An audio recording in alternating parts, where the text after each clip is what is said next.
প্রতিদিনের খাবারের থালায় সাজানো সবজি, ফল কিংবা শস্য বাইরে থেকে যতই সতেজ দেখাক, তার ভেতরে যদি লুকিয়ে থাকে এক নীরব বিষ, যে বিষ ধীরে ধীরে গ্রাস করে শরীর, পরিবার আর ভবিষ্যৎ, সেই অস্বস্তিকর বাস্তবকেই পর্দায় তুলে আনছে the India story slow poison in progress.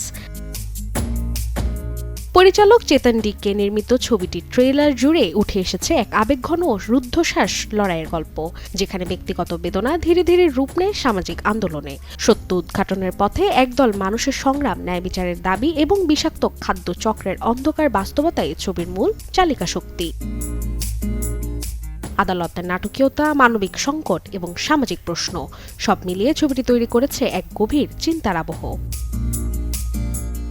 ছবির কেন্দ্রীয় চরিত্রে কাজল আগরওয়াল, যিনি একজন সাহসী আইনজীবীর ভূমিকায় সত্যের পক্ষে লড়াই করেন।